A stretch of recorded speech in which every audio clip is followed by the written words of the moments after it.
অনেক ছেলে আছো ভাই, চুলের স্বাভাবিক চুল রাখো, স্বাভাবিক চুল রাখো। কাফের বেঈমানের মতো চুল রাখো না ভাইয়া। বাস্তবিক অর্থেই এটা কথা। এই চুল এগুলো বিভিন্ন মডেলের যে চুল, এগুলা ভাই সত্য কথা যেটা, কোনো মুসলমানের তো দূরে থাক, একেবারে নিকৃষ্ট কাফেরের চুল, কোনো ভদ্র কাফেরের চুল না, একেবারে নিচু সমাজের একদম লো লেভেলের মানুষ যারা, এসব চুল তাদের।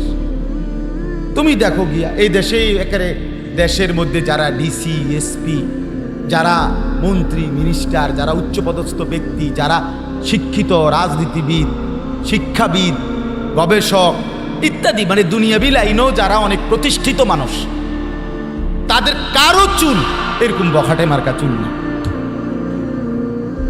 তাইলে এটা কি মডেল?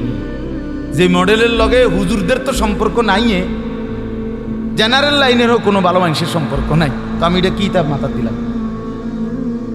এই জন্য দয়া করে চারদিকে সমান কইরা স্বাভাবিক চুল রাখো, নামাজ পড়ো, সেজদা করো, 5 ওয়াক্ত নামাজ পড়ো, আল্লাহ বরকত দিবে। নিজের হাতে নিজের আযাবটাই নাইনো না, নিজের মুসিবতে ফেইলো না।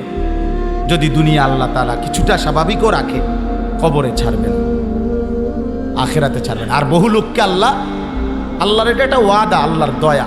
আল্লাহ বলছেন যে আমি দুনিয়াতে সবাইকে তার পাপের শাস্তি দেই না, মাঝে মধ্যে আল্লাহ তাআলা বলছেন আমি আল্লাহ মাঝে মধ্যে কাউকে কাউকে কখনো কখনো দুনিয়ায় তার পাপের সামান্য শাস্তি দেখাই, বাস কিছুটা, পুরা শাস্তি কখনোই কাউরে দেয় না, কোনো না।